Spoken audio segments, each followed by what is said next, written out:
Hello, welcome. In this lecture, we will be grouping data returned by a T-SQL query. We will be using the group by clause in combination with an aggregate function. I have got my SQL Server Management Studio opened.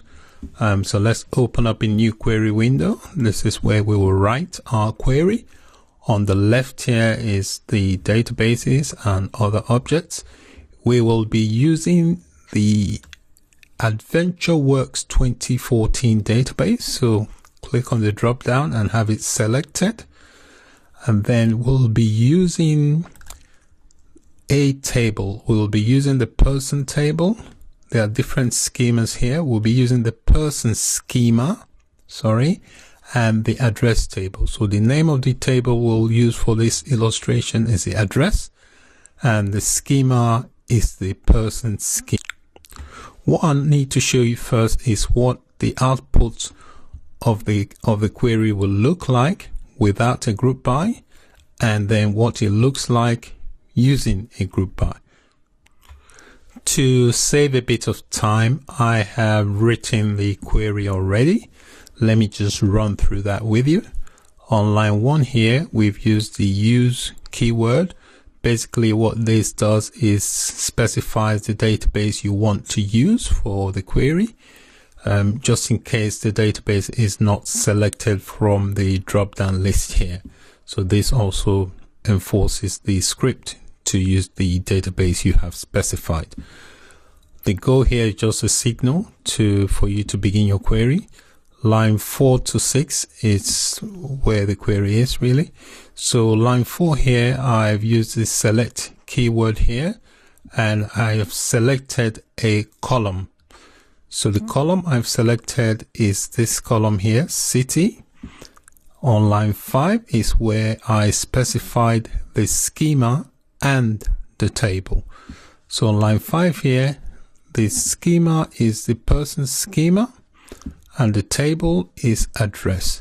So the schema is separated from the table using a dot or a period. So that's why you've got a dot there. It separates the schema from the table.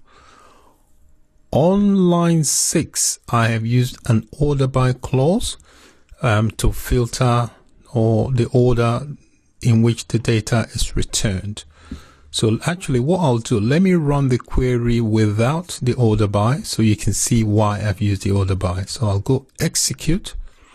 So this is the query without using the order by because I've not selected it in the query, so it hasn't shown.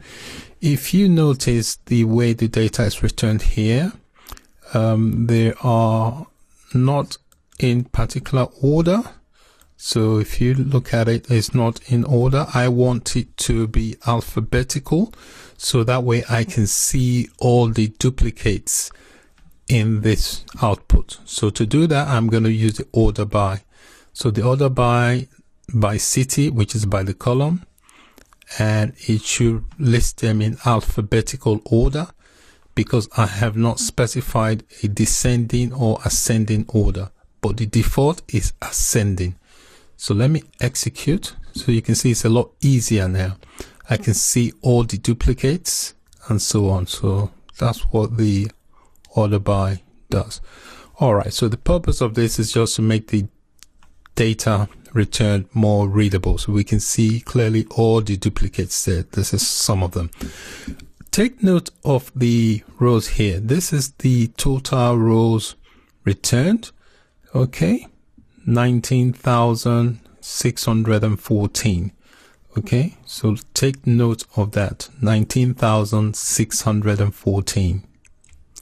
Now I'm going to write another query or amend this one slightly using the group by clause in combination with a count aggregate function.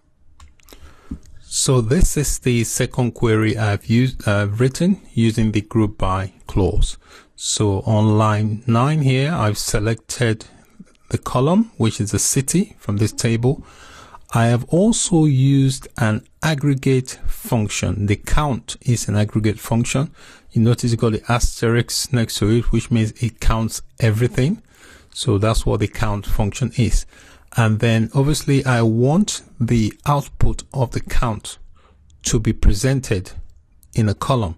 Hence I've specified a separate column here called entire. This column here is not part of this table. It's an extra column I have added on. So when the query is executed and the query window is closed, that record does not appear in this column here. It will not be saved with the rest of the column. It's just a column that would only be available for this query in order to show the result from this count.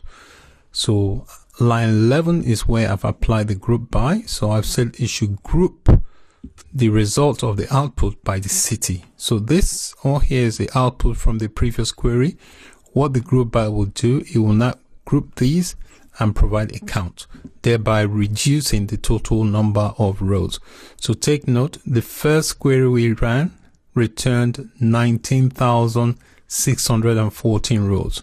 So this is the same data we're going to query from the same table. The only difference, I've applied an aggregate count and a group by clause. So let's give that a go. Execute. As you can see, look how drastic the count has reduced. This is the rows that has been returned, 575 compared to 19,614 from the previous query. So this is how the group by function works. You can see now he's grouped the data individually. So whereby there were duplicates when we did not use the group by, we had all the data just stacked up as different rows. With the group by, we've been able to separate them in their own different chunks. Okay, so this count here is achieved by using this count function. So it's gone through the table. It's noticed that there are 55 entries for Cheltenham and it grouped it there. For this, there's one entry for Reading, 31, and so on. So it just goes through all of them and then just groups them.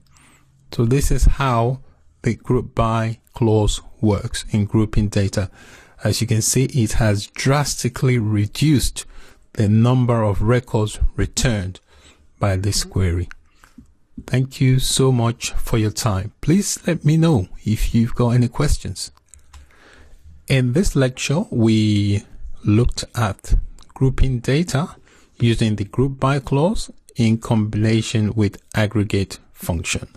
Thank you so much for your time in watching this lecture. Take care and bye for now.